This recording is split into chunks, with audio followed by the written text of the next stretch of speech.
من سيئات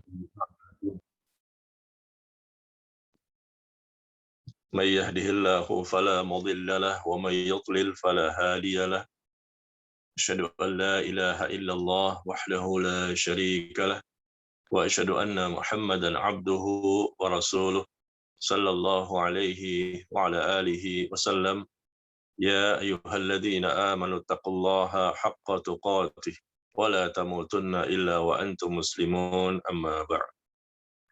Jemaah sekalian, Bapak Ibu, ikhwan akhwat yang berbahagia, kita kembali bersyukur kepada Allah Tabaraka wa Ta'ala. Di pagi hari ini kita masih diberikan kesempatan, kesehatan dan keluasan waktu serta nikmat lainnya untuk kita kembali menuntut ilmu, belajar tentang agama kita yang kita yakini, yang kita imani, yang berusaha kita pahami dan kita amalkan dan kita pertahankan sampai akhir hidup kita. Dan pada kesempatan kali ini kita akan kembali melanjutkan pembahasan tafsir Al-Quran yang kita lihat bagaimana penjelasan para ulama dari beberapa kitab tafsir dari ayat yang kita bahas. Dan pada kesempatan kali ini adalah surah Al-Baqarah ayat yang ke-11.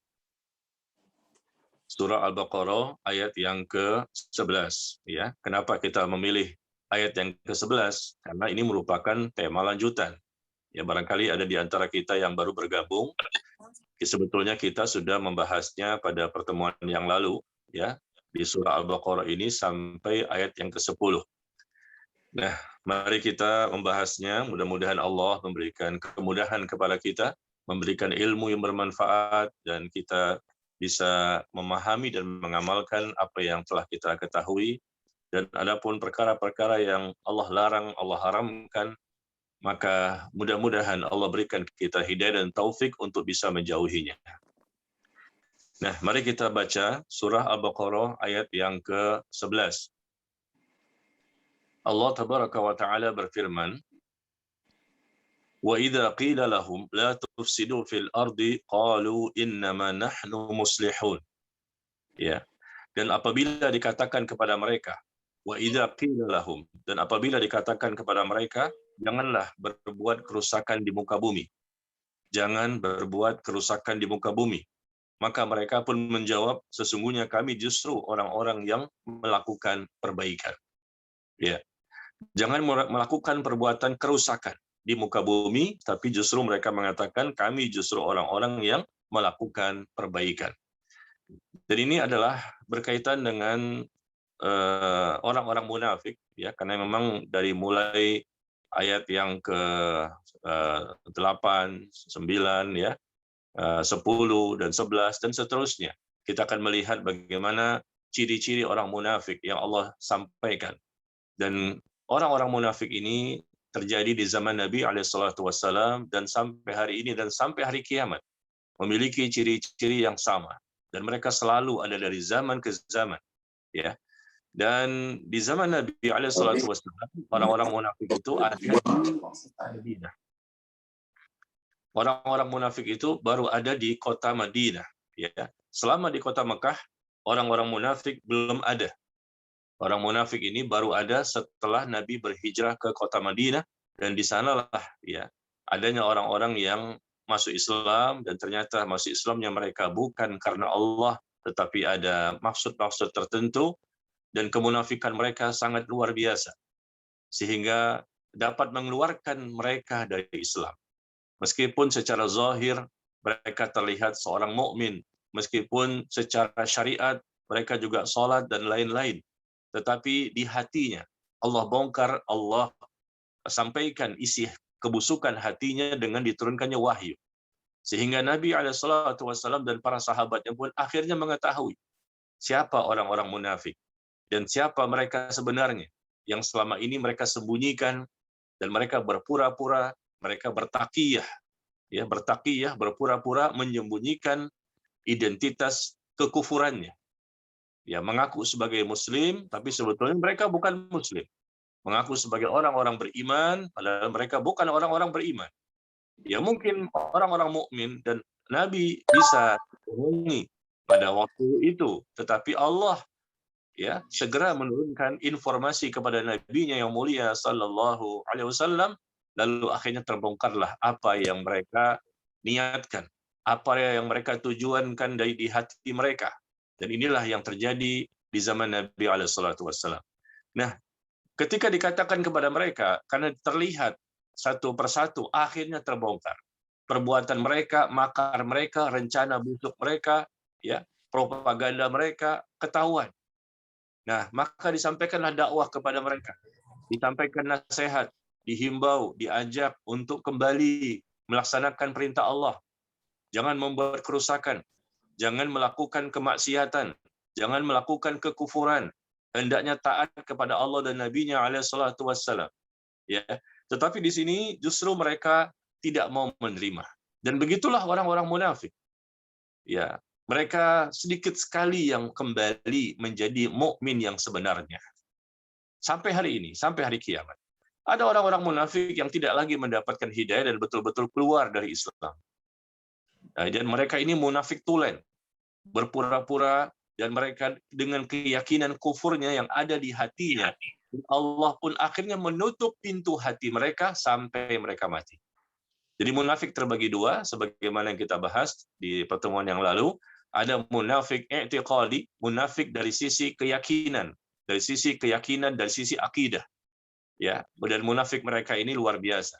Dan munafik mereka semakin hari semakin banyak. Fi qulubihim maradun fazadahumullahu marada. Di hati mereka terdapat penyakit, lalu Allah tambahkan lagi penyakit-penyakit berikutnya. Nah, yang kedua, munafik amali. Ya, orang munafik amali. Orang munafik amali ini adalah kaum muslimin, mereka bukan orang kafir. Berbeda dengan yang kriteria yang pertama tadi, munafik i'tiqadi sudah mencapai tingkat kekafiran. Kalau munafik amali artinya orang munafik ada sifat-sifat kemunafikan pada perbuatan mereka, ada ucapan mereka. Ya, mereka sebetulnya muslim, tetapi ada perbuatan, ada ucapan dan perbuatan yang menunjukkan sifat-sifat kemunafikan. Ya, di antaranya ketika berbicara suka berdusta. Kemudian ketika diberikan amanah mereka suka berkhianat. Kemudian ketika mereka berjanji mereka suka ingkar janji. Iya, ini tiga sifat atau perilaku munafik yang paling sering Rasul ucapkan. Ada lagi sifat dan perbuatan-perbuatan yang lain, tapi ini yang paling sering. Ketika berbicara suka berdusta, ketika dia diberikan amanah suka berkhianat, dan ketika mereka berjanji maka mereka suka ingkar janji. Nah, naudzubillah min dzalik, jangan sampai kita melakukannya. Apakah itu munafik i'tiqadi ataupun munafik amali? Apakah munafik dari sisi keyakinan, dari sisi hati yang berpura-pura menjadi muslim, ya, ataupun munafik yang sifatnya dari perkataan dan perbuatan yang jelas bukan menjadi sifat orang-orang mukmin yang sejati. Nah, di sini kita lihat ketika Allah mengatakan wa idza qila lahum, ketika dikatakan kepada mereka di sini orang munafik. Ya, dikatakan kepada orang munafik, jangan berbuat kerusakan di muka bumi. Al-fasad. Apa maksud kerusakan di sini? Sekali lagi, kerusakan di sini pikiran dan kerusakan. Ternyata dia meninggalkan perintah Allah. Berarti apa? Tetap dia bermaksiat kepada Allah. Kok bisa dua? Tidak menjalankan perintah Allah. Orang Iya. Iya, tolong ya kepada jamaah yang menyimak ya, supaya bisa lebih fokus ya, tidak mengganggu jalannya kajian kita pada pagi hari ini. Terima kasih ya. Ya, kembali kita bahas ya. Jangan berbuat kerusakan di muka bumi. Ya, kerusakan di sini artinya kekufuran dan kemaksiatan. Karena mereka jelas-jelas disebutkan dalam tafsir ya, kerusakan yang mereka lakukan itu perbuatan yang bukan perbuatan dosa kecil. Bahkan dosa besar yang mereka lakukan, lalu mereka pun akhirnya terus-menerus berusaha untuk mengajak orang lain agar melakukan perbuatan yang sama sebagaimana mereka. Ya. Dan ini adalah sesuatu kemungkaran, suatu kesesatan. Dan subhanallah, mereka orang-orang yang justru tidak sadar dengan apa yang telah mereka lakukan. Nah, ini yang kita ingin bahas. Ya, kata Allah, sesungguhnya mereka itu orang-orang yang berbuat kerusakan, tapi mereka tidak menyadarinya. Yang Allah sebutkan di ayat yang ke-12. Kami ini melakukan perbaikan. Kami ini bukan melakukan kerusakan. Lihat, cara mengeles, cara menghindar, ya, cara bagaimana supaya tidak disalahkan oleh orang lain. Mereka mengatakan bahwa innama nahnu muslihun, kami ini orang-orang yang mengadakan perbaikan. Padahal itu jelas salah. Jelas ini sesat, tidak sesuai Al-Quran dan hadis, tidak sesuai dengan perkataan Allah dan Rasul, ya, menyimpang, dan banyak orang yang tahu. Ini penyimpangan, tidak ada ketaatan. Tetapi begitulah orang munafik dari zaman ke zaman. Selalu berusaha untuk membentengi kerusakan mereka dengan mengatakan justru kami ini berbuat kebaikan. Kami ini ingin mengadakan perdamaian. Kami ini ingin mengajak manusia kepada kebaikan. Maka Allah mengatakan, ya, ala innahum humul mufsidun walakin la yash'urun. Allah tahu sebetulnya hanya ucapan di lisan saja. Manusia mungkin tidak tahu isi hati manusia yang lain. Tapi Allah tidak bisa dibohongi. Wallahu alimun bidzatis sudur. Karena Allah Maha mengetahui isi hati manusia. Mau lari kemana? Suami bisa dibohongi, istri bisa dibohongi, anak bisa dibohongi, teman, saudara, tetangga, dan lain-lain. Tapi Allah tidak bisa dibohongi. Ya, dengan berbagai macam cara untuk berkelit, ya, dengan ucapan ini, ucapan itu, alasan ini, alasan itu, membuat bagaimana caranya supaya mereka dianggap benar. Padahal jelas-jelas salah. Orang yang berilmu tahu, bahkan secara umum pun orang tahu ini salah. Di zaman ini pun terjadi. Tapi begitulah, ya, mereka berusaha untuk menghindar dan justru mengajak manusia untuk mengikuti perkataan mereka dengan mengatakan justru kami ini ingin mengadakan perbaikan. Kalau betul ingin mengadakan perbaikan, maka kenapa tidak kembali kepada Al-Quran dan hadis? Bukankah kita bicara agama, bukan bicara dunia? Bicara dunia saja kita harus kembali kepada norma-norma yang benar. Kalau kita bicara agama, tentunya harus kembali kepada rujukan kebenaran kita, yaitu Al-Quran dan Sunnah.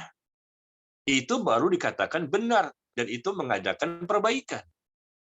Tapi mereka mengatakan sesungguhnya kami ini adalah orang-orang yang melakukan perbaikan, tapi melakukan perbaikan tidak merujuk kepada, ya, tidak merujuk kepada kebenaran. Tolak ukur kebenaran yang harusnya kita kembali kepadanya. Ya, sekali lagi, mengajak orang kepada perbaikan, mengajak orang kepada kebenaran tidak bisa berdasarkan akal semata. Pasti itu tertolak ketika kita bicara agama. Ya, mengajak orang kepada Allah dan Rasul nggak bisa hanya berdasarkan perasaan semata. Kalau menurut saya, menurut pikiran saya, menurut hati saya, menurut firasat saya, menurut logika saya, menurut dunia saya, nggak bisa. Kita bicara agama ini, bukan bicara yang lain. Ketika kita bicara agama, maka hendaknya memang itu sesuatu yang sudah jelas, ya, berdasarkan Al-Quran dan Sunnah. Kita tidak boleh mencari pilihan yang lain. Itu mukmin sejati. Innama kana qaulul mu'minin idza du'u ila Allah wa rasulihi liyahkuma bainahum ay yaqulu sami'na wa ata'na. Sami'na wa ata'na. Lihat Allah menyebutkan demikian, ya. Di surah An-Nur. Silakan lihat di surah An-Nur surah ke-24. Ya, surah ke-24 ayat ke berapa itu?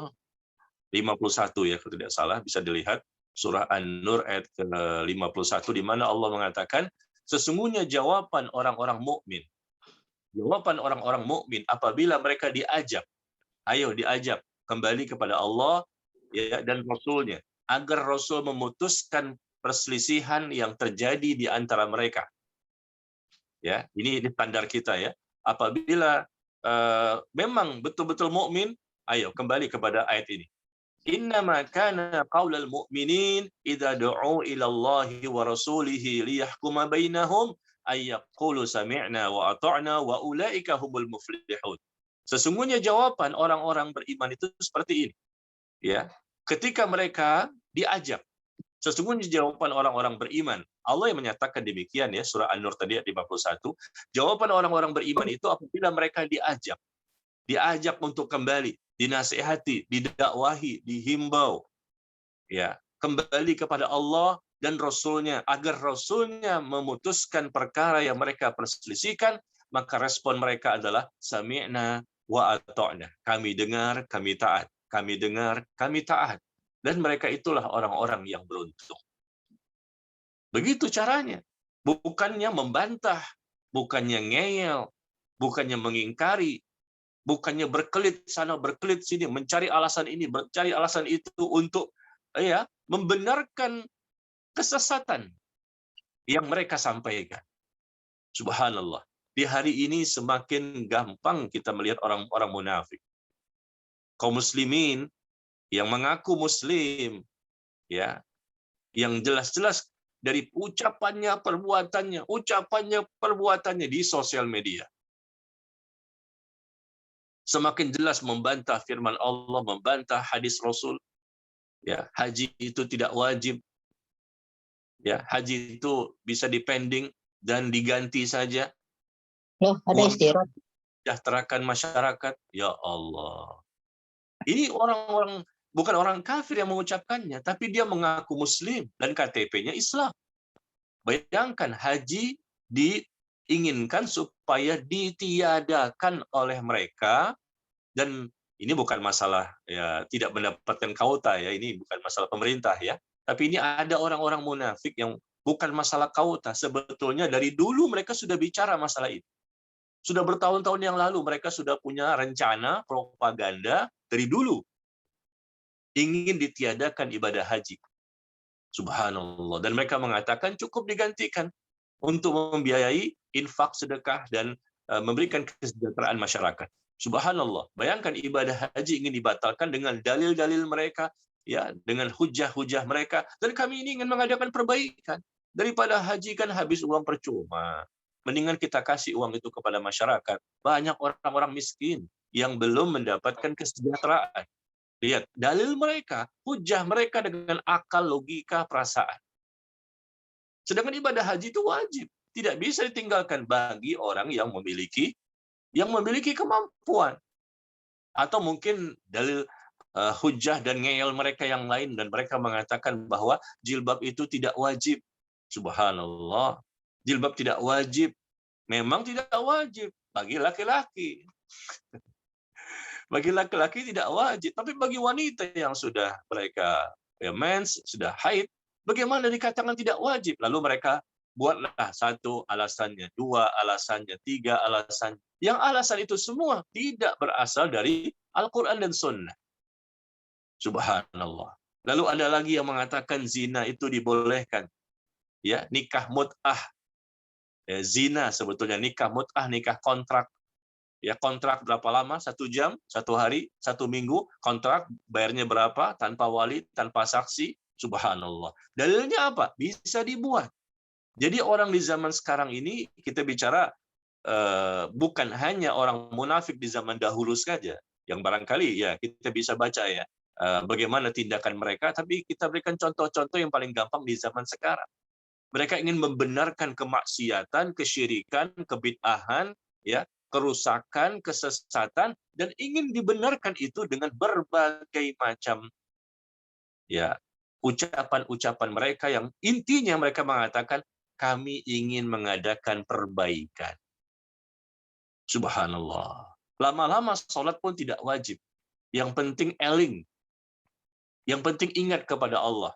Karena sholat itu tujuannya untuk ingat kepada Allah. Karena Allah berfirman, lihat, dalilnya pun berdasarkan ayat Al-Quran mereka, tapi dipelintir, dibuat-buat ya. Ya, aqimis sholata li dzikri, kata Allah. Dirikanlah sholat untuk mengingatku. Kata Allah, dirikanlah sholat untuk mengingatku. Nah, berarti tujuan sholat itu untuk ingat kepada Allah. Berarti kita kalau sudah mencapai tingkat tertentu, ya kita tidak lagi diwajibkan untuk sholat. Karena tujuan sholat itu untuk ingat kepada Allah. Berarti ingat saja kepada Allah dimanapun. Sudah cukup itu. Sholat itu hanyalah sarana untuk bisa mengingat. Tapi kalau kita sudah ingat, Kalau kita sudah ingat kepada Allah, ya sarana itu tidak lagi kita butuhkan. Maka tidak perlu lagi kita sholat. Lihat bagaimana mereka. Ini kalau orang kafir mengatakan demikian, kita bisa katakan wajar. Orang kafir kan, yang nggak ngerti, nggak paham, nggak yakin, segala macam ya. Silakanlah dengan agama mereka. Tapi yang bicara ini adalah mengaku sebagai muslim, ingin mengacak-ngacak, mengobok-obok, ingin meniadakan berbagai macam akidah yang benar, ibadah yang benar. Subhanallah. Dan mereka mengatakan innama, ya sesungguhnya innama nahnu muslihun. Sama dalilnya dengan orang-orang munafik di zaman Nabi SAW. Sesungguhnya kami ini adalah orang-orang yang ingin mengadakan perbaikan. Nah, inilah ya, kaum muslimin yang berbahagia, jangan sampai kita tertipu, terlena, terperdaya dengan statement mereka. Dan mereka memang gencar sekali, terutama di sosial media di zaman sekarang ya. Ya, mereka dengan timnya, ya dengan orang-orangnya, ya kita bisa hafal bahkan. Semakin hari semakin banyak yang kita lihat bermunculan mereka. Dan tujuan mereka sebetulnya apa sih? Kan mereka mengaku muslim. Tujuan mereka apa? Kok bisa sampai segitunya mengacak-acak, menolak, membantah, mengingkari, ngeyel ketika disampaikan Quran dan Sunnah, bagaimana cara pemahaman yang benar. Bahkan mereka menuduh orang-orang beriman yang ingin melaksanakan Islam secara kafah, secara keseluruhan, secara benar, mereka tuduh sebagai orang yang radikal. Banyak cara yang mereka lakukan. Atau mungkin mereka katakan tidak cinta NKRI. Ya, tidak cinta NKRI atau tidak Pancasialis ya. Tidak Pancasila dia ini. Tidak cinta NKRI dan macam-macam. Itu tuduhan-tuduhan. Seolah-olah mereka ini NKRI. Seolah-olah mereka ini adalah orang yang paling Pancasila. Subhanallah. Sebetulnya mereka adalah orang-orang munafik yang ingin meruntuhkan dan merusak kehormatan orang-orang mukmin dengan berbagai macam cara, dengan berbagai macam tuduhan-tuduhan, ya propaganda, rencana, makar yang mereka miliki. Subhanallah. Dan tidak akan mungkin mereka berhasil. Karena Allah adalah Allah pelindung orang-orang beriman. Allah yang akan menolong orang-orang beriman. Allah akan buktikan bahwa mereka adalah orang-orang yang jelas-jelas ya melakukan kerusakan, dan Allah buktikan itu dengan mengatakan, ingatlah, ala innahum hubul mufsidun walakin la yash'urun. Ingatlah, ya, ketahuilah sesungguhnya mereka itulah yang berbuat kerusakan, tetapi mereka tidak menyadari. Nah, lihat ayat ke-12 kita lihat sekarang ya. Di ayat yang ke-12 Allah menyebutkan sebetulnya mereka itulah yang berbuat kerusakan. Karena mereka tidak mau meyakini Allah dengan firman-firman-Nya. Bahkan membantah, ya, mengingkari dan membuat tandingan-tandingan, ya, dan bahkan juga menolak hadis-hadis Nabi. Dan mereka mengatakan ini tidak sesuai dengan zaman sekarang. Ya, bahkan mereka juga menuduh orang-orang yang mengamalkan dengan tuduhan-tuduhan yang tidak bisa dibenarkan. Kata Allah, mereka itulah orang-orang yang berbuat kerusakan, tetapi mereka tidak menyadari. Coba lihat kalimatnya ya. Kalimatnya, mereka tidak menyadari. Kenapa? Karena mereka bodoh. Atau mereka berilmu, tetapi ilmunya tidak bermanfaat. Nah, di sini kalimat mereka tidak menyadari, kata para ulama, karena mereka ya melakukan itu dengan kebodohan. Ini yang pertama. Dan ini adalah penyebab terbesar terjadinya kemunafikan. Penyebab terbesar juga terjadinya kesyirikan.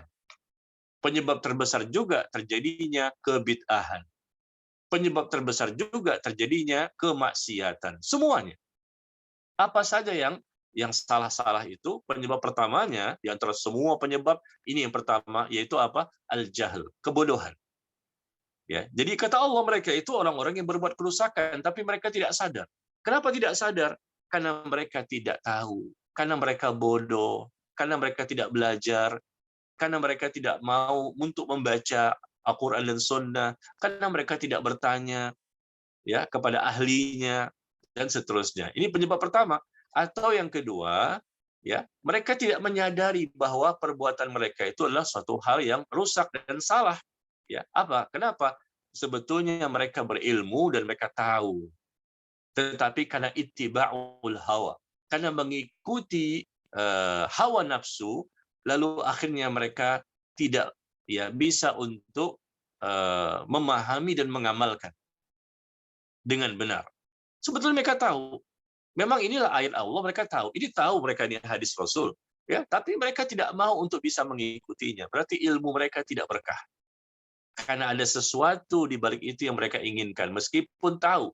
Berbeda dengan yang pertama ya. Kalau pertama ini karena kebodohan, karena tidak tahu. Allah katakan mereka tidak sadar kalau mereka itu berbuat kerusakan karena tidak tahu. Yang kedua ini mereka tidak sadar kalau mereka itu berbuat kerusakan, di mana mereka itu tahu tapi mereka tidak bisa dan tidak mau untuk bisa mengamalkannya karena mereka lebih mengikuti hawa nafsu. Ittiba'ul hawa. Maksudnya apa? Yaitu ada kepentingan-kepentingan dunia, kepentingan pribadi, atau mungkin jabatan, mungkin ya ingin mendapatkan kedudukan, ingin mendapatkan harta, ya rela untuk menjatuhkan kehormatan seorang muslim, rela untuk menuduh orang muslim demi mendapatkan uang. Itulah cara mereka untuk mencari makan, dan mereka dibayar kadang-kadang seperti itu, atau mungkin tidak dibayar, atau mungkin dibayar demi untuk mendapatkan uang, demi makan, demi untuk mencari sesuap nasi. Mereka melakukan kemunafikan, dibayar oleh sesama orang munafik, atau mungkin dibayar oleh orang kafir, yang orang kafir itu nggak perlu terang-terangan untuk mengatakan demikian, tapi cukup ada perwakilan mereka. Orang kafir memberikan uang, kamu katakan seperti ini kepada kaum muslimin. Orang kafir memberikan uang, kamu katakan seperti ini kepada kaum muslimin. Ya, jadi mereka ini corongnya orang kafir, atau corongnya dari petinggi-petinggi munafik mereka. Ini bahasa saya agak ini tegas ya, bukan keras di sini. Ya, jadi mereka corong dari orang kafir, atau corong ya sebagai juru bicara dari petinggi-petinggi kaum munafik, orang-orang munafik mereka. Mereka ini adalah perwakilan untuk menyampaikan ke sana kemari. Masya Allah, kita sampai mengelus dada ya, tidak menyangka. Karena di zaman dulu kita tidak pernah mendengar hal seperti ini. Di zaman kita dari kecil, dari SD, TK, ya, SMP, SMA, kuliah dan seterusnya, nggak pernah saya mendengarkan kaum muslimin yang sampai separah ini, sampai mengucapkan kalimat-kalimat kufur, dan mereka rela sampai menghancurkan kaum muslimin, kehormatannya, merusak ya kehormatan mereka, menuduh dengan tuduhan-tuduhan demi untuk mendapatkan sesuap nasi. Dan mereka mengatakan ini kebaikan, demi untuk mendukung golongannya, untuk mendukung kelompoknya, untuk mendukung ya subhanallah. Ya maaf ya, saya tidak mengucapkan individu namanya siapa atau kelompoknya siapa, tapi kita bicara secara umum, ya. Ya, jadi kita harus lihat di sini contoh-contoh yang gampang lah kita lihat di masyarakat ya. Sesungguhnya kami ini mengadakan perbaikan. Ya, kata Allah, ingatlah, ketahuilah sesungguhnya kalian itulah, ya mereka itulah yang berbuat kerusakan tapi mereka tidak menyadarinya. Nah, sekarang kita lihat ayat ke-12 ini. Bagaimana kok bisa mereka tidak menyadari kerusakan yang mereka lakukan? Ya, bagaimana bisa mereka tidak menyadari apa yang mereka lakukan? Kok bisa seperti itu? Nah, ini pasti ada sebab. Ya, pasti ada sebab. Dan sebabnya nanti akan saya sebutkan. Tapi sebelumnya kita masuk dulu kepada ayat yang ke-13. Ayat ke-13 ini berkaitan dengan ayat sebelumnya masalahnya ya, sehingga kita sampaikan juga di ayat yang ke-13 kita baca, wa idza qila lahum aminu kama amanan nas qalu anu'minu kama amanas sufaha ala innahum humus sufaha walakin la ya'lamun. Dan apabila dikatakan kepada mereka, pada siapa? Orang-orang munafik. Jadi ini masih pembahasannya orang munafik ya, naudzubillah min dzalik. Apabila dikatakan kepada mereka, berimanlah. Kalau sebelumnya dikatakan jangan berbuat kerusakan di muka bumi, ya, Tapi mereka ngeyel. Kami ini justru melakukan perbaikan. Apa yang salah pada diri kami? Justru itu kamu tuh yang tidak menyesuaikan dengan kondisi zaman sekarang. Nah, di ayat yang berikutnya ini ke-13 dikatakan kepada mereka. Lihat bagaimana Allah menyampaikan, bagaimana Rasul menyampaikan kepada mereka. Berimanlah kamu sebagaimana orang lain telah beriman. Berimanlah, yakinlah, tunjukkan bahwa kamu tuh orang-orang mukmin. Buktikan, ya. Kalau orang kafir kan jelas, ini Yahudi, ini Nasrani, ini Buddha, ini Hindu, ya silahkanlah dengan agama mereka, kita tidak mengganggu mereka. Tapi ini kan mengakunya Muslim. Kata Allah, berimanlah yang sebenar-benarnya. Kalau memang kamu itu mengaku sebagai Muslim, Muslim itu harus beriman. Nggak bisa Muslim saja tanpa keimanan. Ya, kami ini Muslim, tapi nggak beriman, ya nggak bisa dikatakan Muslim yang benar. Ya, nah Allah katakan berimanlah kamu sebagaimana orang-orang yang telah beriman. Beriman kepada Allah, beriman kepada Rasul, beriman kepada kitab-kitab yang diturunkan, beriman kepada para malaikat. Ya, kita tahu rukun iman itu ya. Berimanlah, buktikan bahwa kamu itu betul-betul orang beriman. Sebagaimana orang-orang lain. Ya, orang-orang lain yang telah beriman. Siapa sih orang-orang lain itu? Maksudnya para sahabat. Di zaman Nabi SAW, mereka lah orang-orang beriman. Ya, jadi ada Muslim yang Muslim tapi bukan mukmin. Sedangkan para sahabat Nabi SAW, mereka ini Muslim dan mukmin sekaligus. Nah, jadi kita bisa bedakan ya. Ada Muslim yang mukmin, ada Muslim yang tidak mukmin. Di zaman sahabat dan di zaman ini pun ada sampai hari kiamat. Ya. Di sini kalimatnya dikatakan pada mereka berimanlah. Ini bukan kepada orang kafir. Kalimat ini dikatakan kepada orang-orang munafik yang mereka mengakunya Muslim tapi tidak mau mukmin. Ya, tidak mau percaya, tidak mau yakin, tidak mau taat, tidak mau merespon dengan sami'na wa ata'na. Nah, itu. Hanya mengaku Muslim mengucapkan dua kalimat syahadat. Asyhadu an la ilaha illallah wa asyhadu anna Muhammadan abduhu wa rasuluh. Hanya mengucapkan dua kalimat syahadat. Lalu ditunjukkanlah secara casingnya dia Muslim dengan jenggotnya dan apa ya yang lain. Tapi secara mukmin, secara keimanan tidak dia tunjukkan, tidak dibuktikan. Maka Allah menyuruh mereka untuk beriman sebagaimana orang-orang lain.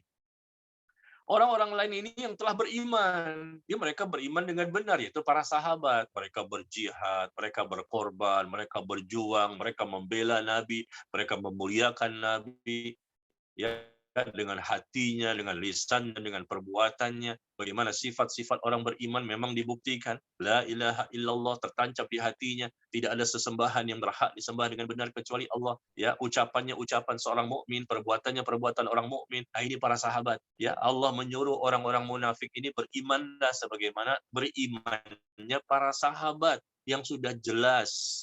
Mereka direkomendasikan, mereka dipuji, mereka disanjung. Mereka diangkat derajatnya oleh Allah. Kamu beriman sebagaimana mereka. Ya. Maka mereka pun menjawab, lihat. Iya, lihat ini kalimat jawaban mereka ini cara-cara untuk ngeles, cara-cara untuk ngeyel, ya, cara-cara untuk membantah dan mengingkari. Ya, jangankan manusia, jamaah sekalian. Jangankan kita yang mendakwahi mereka, lalu mereka menolak dan membantah, mengingkari dan ngeyel. Ya Allah saja mereka tolak, Rasulullah saja mereka ingkari, apalagi kita. Siapa kita? Ya, orang-orang Yahudi membunuh para nabi, bukan satu dua nabi yang mereka bunuh. Nabi-nabi dari kalangan mereka dibunuh oleh orang-orang Yahudi. Nabinya dibunuh, apalagi orang-orang Palestina, apalagi orang-orang Palestina. Nabi mereka dari kalangan mereka bunuh. Sebegitu dahsyatnya kekufuran mereka. Nah, begitu juga orang-orang munafik, ya membantah, mengingkari, ngeyel, ya menolak dan macam-macam alasan. Padahal yang berkata siapa? Rasulullah. Padahal yang berkata siapa? Allah menurunkan wahyu kepada mereka. Apalagi kita. Maksud saya begini. Andai kata mereka nanti suatu saat, dan ini sudah terjadi sebetulnya, Mereka mengingkari kita, membantah mereka kita, dan ngeyel, tidak mau terima, dan berbagai macam lah ucapan-ucapan. Ya sudah diterima saja dengan lapang dada, kita bersabar. Ya, kita tidak bisa memberikan hidayah. Rasul saja mereka bantah, Allah saja mereka bantah, apalagi kita. Itu orang-orang munafik, bukan orang kafir lagi kita bicara ini. Yang jelas-jelas kafir, yang munafik pun sebetulnya juga seperti itu di masyarakat banyak sekali. Banyak, naudzubillah min dzalik. Yang betul-betul mukmin sejati itu jumlahnya sedikit. Muslim banyak, tapi mukmin sedikit. Muslim banyak, tapi mukmin sedikit. Yang betul-betul beriman dari hati, lisan, dan perbuatan, dan dibuktikan keimanannya. Tapi Muslim banyak. Dan di Indonesia, ya mayoritas kita Muslim. Ya, alhamdulillah jumlahnya mayoritas Muslim. Tapi bukan mayoritas mukmin. Ya, bukan mayoritas mukmin. Karena mukmin itu harus dibuktikan dengan hati, lisan, dan perbuatan. Ya, sebagaimana ini contohnya ya. Jadi kita kembali kepada ayatnya. Berimanlah kalian sebagaimana orang-orang telah beriman, yaitu para sahabat. Maka mereka menjawab, apakah kami akan beriman? Ya, apakah kami akan beriman sebagaimana orang-orang yang kurang akal itu, yang mereka beriman, yang mereka itu orang bodoh telah beriman? Lihat, mereka menganggap diri mereka pintar, mereka menganggap diri mereka cerdas, mereka menganggap diri mereka ini orang intelektual, cendekiawan, pemikir, atau apalah istilahnya ya. Mereka ini menganggap diri mereka ini orang-orang menengah ke atas, ya, dari sisi ilmunya, bagaimana wawasannya, bagaimana intelektualnya, pendidikannya, mungkin mereka S3, profesor, doktor, dan lain-lain. Ya, para sahabat ini kan beraneka ragam ya. Para sahabat Nabi SAW, ada yang memang dari kalangan cendekiawan, ada yang intelektual, ada yang pedagang, ada orang-orang miskin, ada orang-orang lemah, ada orang-orang yang memang fakir, dan lain-lain. Macam-macam ya sahabat Rasul itu, ada yang kaya, ada yang tua, ada yang muda. Tapi orang-orang munafik ini menganggap bahwa kami ini lebih dari segala-galanya dibandingkan mereka. Subhanallah ya. Jadi mereka mengatakan, apakah kami akan beriman sebagaimana orang-orang yang kurang akal itu beriman? Sebagaimana orang-orang bodoh. Para sahabat disebutnya bodoh. Para sahabat disebutnya bodoh, kurang akal, nggak ngerti. Ya mereka merasa lebih pintar dibandingkan para sahabat. Itu di zaman Nabi loh. Di zaman Nabi, sahabat masih hidup, Nabi masih hidup. Mereka mengatakan sahabat itu orang-orang bodoh. Jadi jangan kaget ya. Kalau di zaman sekarang kita lihat, mereka juga mengatakan demikian. Ya, sahabat Nabi itu nggak ngerti. Ya, mereka mengatakan ketika disampaikan, ini nggak bisa seperti itu. Rasul bersabda, mereka tolak. Lalu mereka dikatakan, ini Abu Bakar, ini Umar, ini Utsman, ini Ali. Gimana para sahabat? Ya, mereka tidak bisa menerima. Ketika sahabat masih hidup saja, mereka katakan mereka orang-orang yang bodoh. Nah, di zaman sekarang yang jelas-jelas tingkat kemunafikannya yang paling jelas, maksud saya, di antara semua orang-orang munafik yang ada, yang paling jelas, ya, jelas berani menampakkan tingkat kemunafikannya sampai munafik tulen, sampai munafik i'tiqadi. Siapa mereka? Orang-orang Syiah. Orang-orang Syiah. Ya, orang-orang Syiah, Syiah Imamiyah, apa Syiah Nusairiyah, umumnya Syiah seperti itu. Mereka mencela, mencaci maki, dan mengkafirkan hampir seluruh para sahabat.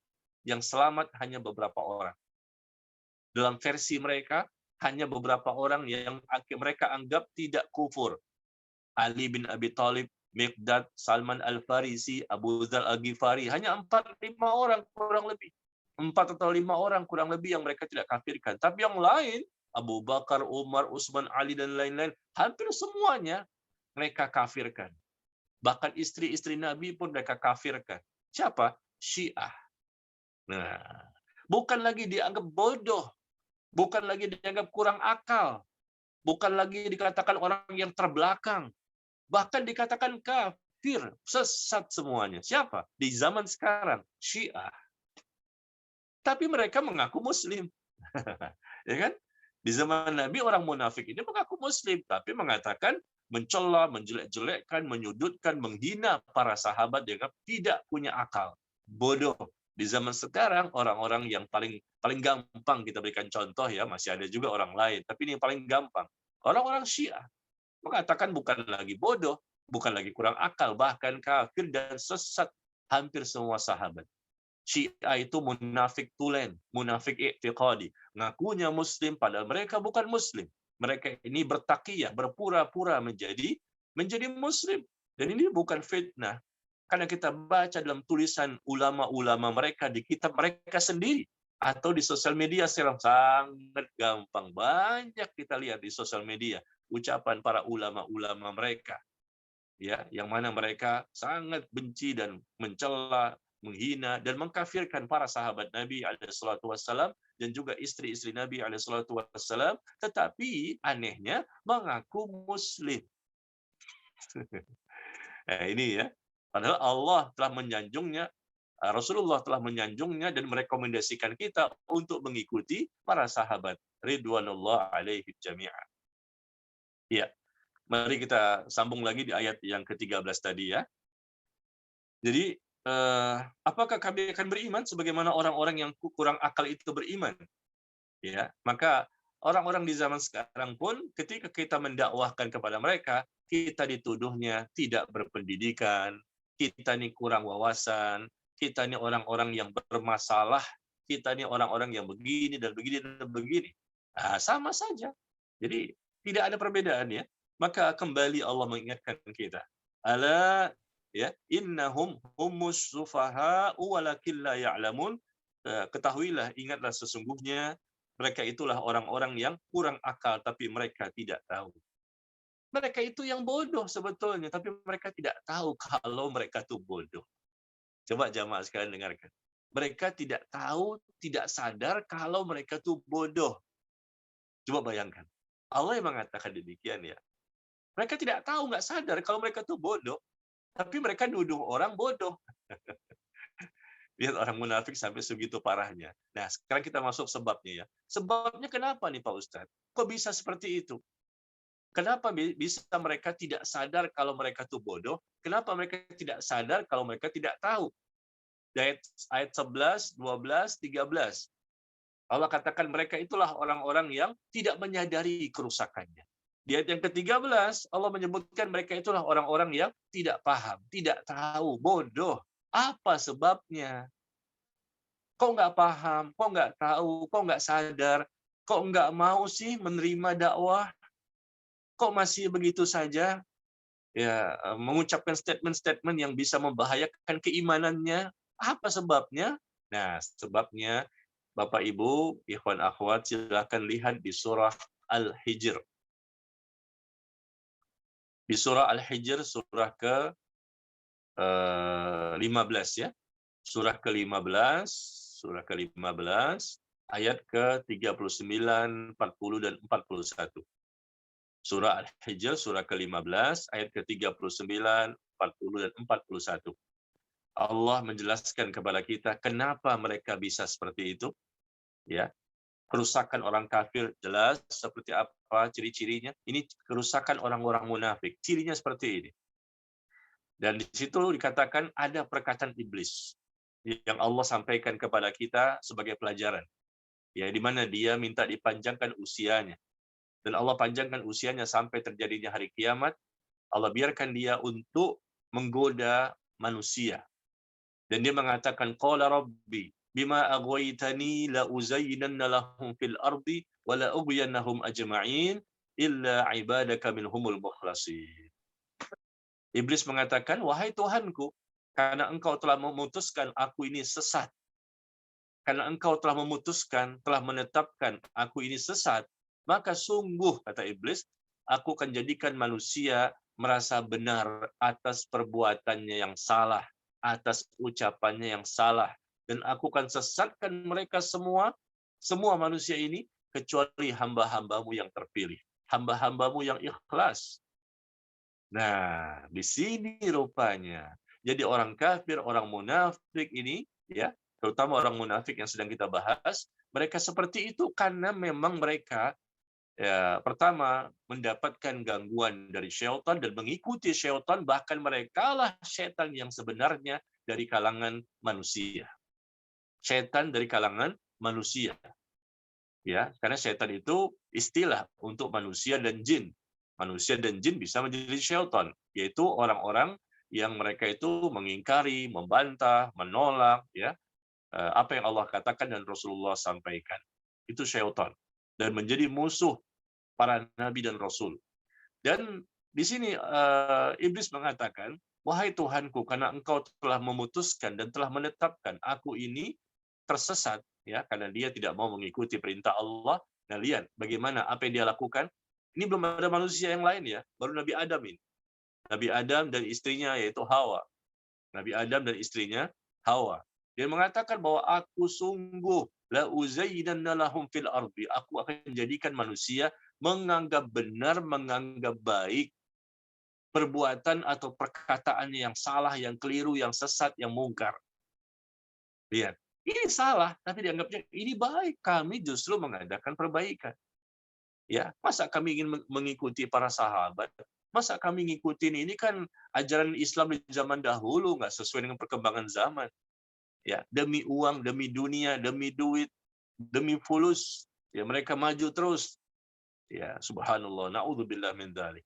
Jadi mereka jelas, ya, pertama gangguan dari iblis, dari syaitan, yang kedua kesesatan mereka karena mereka ittiba'ul hawa, mengikuti hawa nafsunya. Inilah perusak, ya, sehingga orang itu menjadi berdosa. Semua orang yang berdosa di muka bumi ini disebabkan oleh dua hal ini. Pertama, gangguan, bisikan, kehadiran, godaan dari syaitan, dan iblis sudah menyatakan bahwa sungguh aku akan jadikan manusia menganggap benar kekufuran mereka, menganggap benar kemunafikan mereka, menganggap benar kerusakan mereka, pemahaman mereka yang menyimpang. Dianggap benar, padahal itu salah. Nah, yang kedua, penyebab orang berdosa di muka bumi karena mereka lebih mengikuti hawa nafsunya. Ya. Dan aku akan sesatkan mereka semua, kata iblis, kecuali hamba-hambamu yang terpilih, yang ikhlas, mau kembali kepada Quran dan Sunnah, sebagaimana yang dipahami oleh Rasulullah dan para sahabatnya. Kemudian yang kedua, silakan Bapak Ibu jamaah lihat di surah Al-A'raf. Di surah Al-A'raf, ya, surah ke-7. Jadi kenapa mereka tidak sadar dengan apa yang mereka lakukan? Kenapa mereka tidak tahu dengan apa yang telah mereka kerjakan? Kok bisa seperti ini? Nah, jadi memang iblis sudah ribuan tahun yang lalu sudah berencana untuk menjadikan mereka seperti itu, ya. Surah Al-A'raf surah ke-7 ayat ke-16, ya, dan 17. Ya. Ayat ke-16 dan 17, ya. Dan dia mengatakan qala, ya, bima aghwaytani la aq'udanna lahum siratakal mustaqim. Ya, iblis mengatakan, wahai Tuhanku. Iblis masih meyakini Allah sebagai Tuhannya. Ya, iblis tidak menyatakan bahwa dia menyembah yang lain. Dia menyatakan Allah sebagai Tuhannya. Dia tahu Allah lah satu-satunya yang telah menciptakannya. Wahai Tuhanku, karena Engkau telah menetapkan, telah memutuskan aku ini tersesat, la aq'udanna lahum. Sungguh aku akan menghalang-halangi mereka dari jalanmu yang lurus. Iblis akan berusaha keras, ya, untuk menghalang-halangi manusia dari Shiratal Mustaqim. Nah, lalu apa yang dia katakan? Apa yang dia kerjakan? Lihat di ayat ke-17-nya. Tsumma la'atiyannahum min baini aydihim wa min khalfihim wa an aymanihim wa an syama'ilihim wa la tajidu aktaruhum syakirin. Di ayat yang ke-17-nya dia mengatakan, ini strateginya dia. Aku akan datangi mereka dari arah depan, dari arah belakang, dari arah kanan, dari arah kiri, dari berbagai macam, ya, sisi. Dia akan datangi oleh iblis untuk menyesatkan manusia agar dia merasa benar atas perbuatannya yang salah.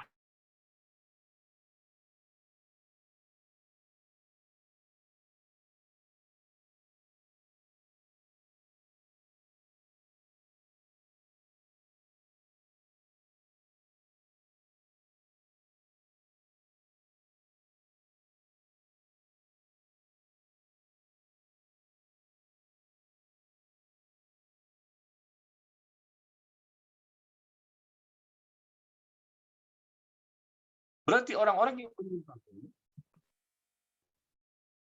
ya, Berarti orang-orang yang menyimpang ini adalah kafir dan munafik. Cuma ada 3 klasifikasi. Yang mukmin inilah yang betul-betul mukmin, dianggap benar oleh Allah, yang selamat dunia akhirat, yang bahagia pasti, Itu. yang Allah ridhoi mereka. Ya, yang mukmin ini. Adapun yang menyimpang, kafir munafik dalam penilaian Allah dan Rasulullah SAW. Makanya ketika iblis mengatakan bahwa engkau akan dapatkan kebanyakan mereka tidak termasuk orang-orang yang bersyukur, tidak termasuk orang yang bersyukur. Berarti mereka memang berhasil disesatkan. Berhasil disesatkan oleh iblis dan bala tentaranya. Siapa mereka? Kafir dan munafik. Ya, naudzubillah min dzalik. Nah, inilah ya, naudzubillah, kenapa kalau kita lihat orang-orang munafik ini menjadi orang-orang yang tidak sadar akan kerusakannya, atau dikatakan bahwa walakin la ya'lamun, tetapi mereka tidak tahu. Kenapa kok bisa nggak tahu? Kok bisa nggak sadar sih? Udah dikasih tahu berbusa-busa, ini loh dalilnya, kamu kan muslim, masa ngomong kayak begini? Kok menuduh-nuduh? Jangankan mukmin yang dituduh, Allah dituduh, Rasul dituduh, kamu gimana sih? Subhanallah. Karena hatinya berpenyakit, hati itu lama-lama bertambah-tambah penyakitnya, akhirnya tertutup. Allah tidak berikan hidayah. Ya, karena mereka tidak mau untuk mengingat Allah. Mereka tidak mau menyebut Allah, tidak mau kembali kepada Allah. Ya, salahnya mereka. Makanya Allah mengingatkan kita, wala takunu kalladzina nasullaha fa ansahum anfusahum ulaika humul fasiqun. Ya, coba lihat di surah Al-Hasyr ya. Surah Al-Hasyr. Surah ke-59 ya. Surah ke-59 ayat yang ke-19. Surah 59 ayat ke-19. Wala takunu kalladzina nasullaha fa ansahum anfusahum ulaika humul fasiqun. Ya, kata Allah, jangan kamu ya menjadi seperti orang-orang yang mereka telah melupakan Allah. Mereka telah melupakan Allah, tidak mau kembali kepada Allah, tidak mau untuk mendengarkan firman Allah, tidak mau membaca dan memahami. Jangan kamu menjadi seperti mereka. Ya. Sehingga kalau kamu kerjakan itu, wala takunu kalladzina nasullaha anfusahum ulaika humul fasiqun. Kalau kamu tidak mengingat Allah, tidak kembali kepada Allah, maka kamu pun akan dilupakan Allah, Allah pun akan melupakan kamu, dan kamu pun akan menjadi orang yang tidak sadar dengan dirinya sendiri. Mereka lah orang-orang fasik. Jadi orang munafik, Allah katakan mereka tidak sadar, mereka tidak tahu, bodoh, jahil, dan bahkan kadang-kadang tidak sadar dengan apa yang mereka, karena kebodohannya itu. Itu akibat dari apa? Surah Al-Hasyr. Nah, Allah jelaskan ya, Allah jelaskan ini. Kenapa? Pertama tadi memang dari iblis yang mengganggu, dan kenapa iblis bisa mengganggu? Pertanyaannya lagi kan, kenapa iblis bisa mengganggu? Kenapa setan bisa mengganggu mereka? Ya. Karena mereka melupakan Allah.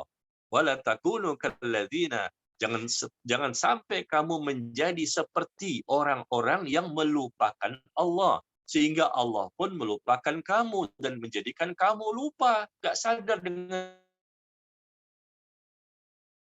dirinya sendiri, nggak sadar dengan dirinya sendiri, nggak paham dengan dirinya sendiri bahwa dia itu hamba Allah, dia itu ciptaan Allah, dia akan kembali kepada Allah, mempertanggungjawabkan apa yang telah dilakukan. Nggak sadar dia bahwa dia itu akan mati, nggak takut dengan kematian, dia nggak sadar. Yang penting sudah dunia, penting dunia, dapat duit, lakukan ini, dapat duit, yang penting dunia, naik peringkat, dapat jabatan, dapat ini mungkin pangkat dan lain-lain. Naudzubillah.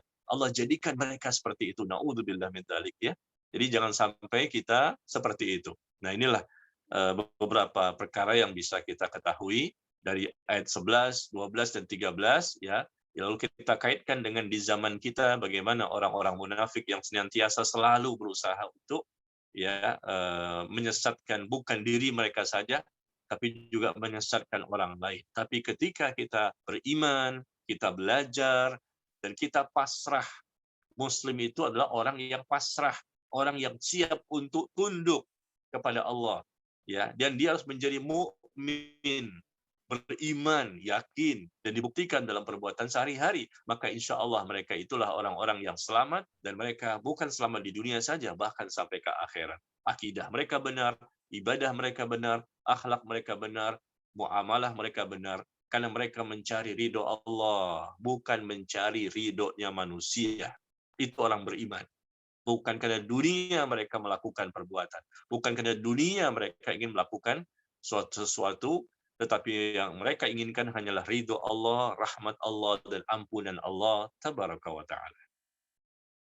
Ya, barangkali ini yang bisa kita bahas ya sampai ayat yang ke-13. Insya Allah pada pertemuan berikutnya kita akan masuk kepada ayat ke-14, 15, dan seterusnya. Dan waktu yang tersisa kita gunakan untuk bersoal jawab. Barangkali bisa dibacakan kalau ada pertanyaan yang sudah masuk. Ya. Ya, baik Ustaz. Sudah ada pertanyaan yang masuk. Izin bertanya, ada satu ormas Islam yang menentang keras pembangunan masjid ormas Islam yang lain. Juga pernah membubarkan kajian Ustadz yang bukan golongannya. Namun, bersikap lunak terhadap non-muslim. Apakah ini juga bagian dari kemunafikan? Bagaimana menyikapinya? Tafadhol Ustaz. Iya, iya. Iya, subhanallah ya. Bersikap keras kepada sesama kaum muslimin, sesama orang-orang beriman. Ya, tapi bersikap lembut, manis, dan bahkan memberikan dukungan, ya, moral, dukungan tenaga, bahkan mungkin dana dan lain-lain kepada orang-orang kafir. Ya jelas ini salah satu sikap kemunafikan.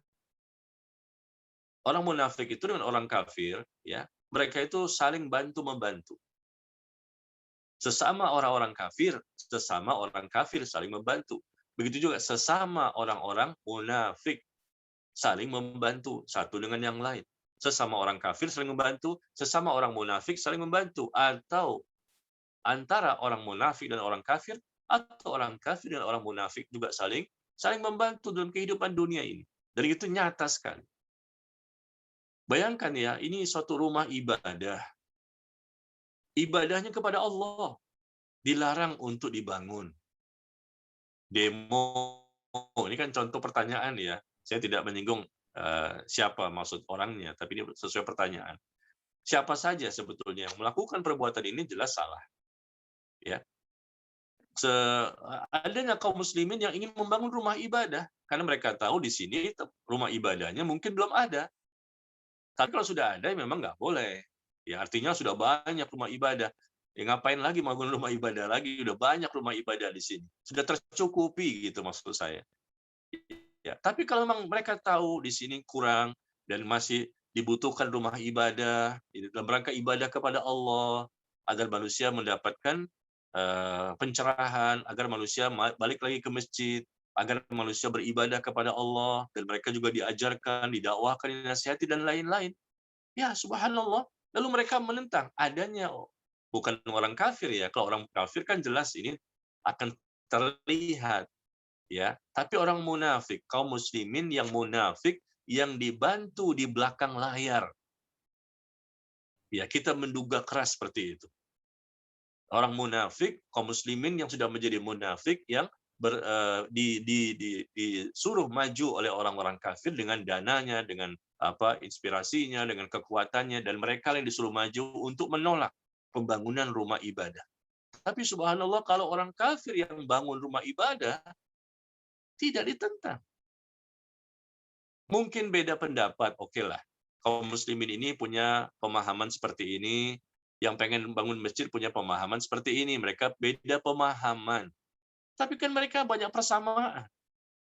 Jadi mereka ini menentang karena ya orang yang akan bangun masjid ini tidak sama seperti kami pemahamannya. Ya, kami pemahamannya seperti ini dalam Islam. Mereka seperti ini, tapi kan sama-sama muslim. Pemahamannya ada perbedaan yang tidak begitu jauh. Kan sama-sama menyembah Allah, sama-sama Al-Qur'annya sama, menghadap kiblat yang sama, ingin sama-sama menjadi orang yang benar, sama-sama ibadah, tidak ada kesyirikan, mengikuti sunnah. Ada perbedaan, ya sudah kita cari titik temunya. Bagaimana supaya bisa dibahas? Ayo kita diskusi, ya, bukan dilarang. Kalau memang betul-betul karena kami ada perbedaan pemahaman kami begini, pemahaman mereka begini. Oke. Kenapa Anda bisa memperbolehkan orang kafir untuk membangun rumah ibadahnya padahal pemahaman mereka jauh lebih jauh lebih dahsyat perbedaannya dengan kita. Tapi tidak ada demo atau apa berusaha menghancurkan, meruntuhkan gerejanya misalnya. Ya sebetulnya nggak boleh ya. Ya nggak boleh. Kalau mereka sudah diizinkan oleh pemerintah, ya silakan. Pemerintah yang bertanggung jawab ya untuk pembangunan gereja tersebut. Tapi maksud saya ini contoh saja.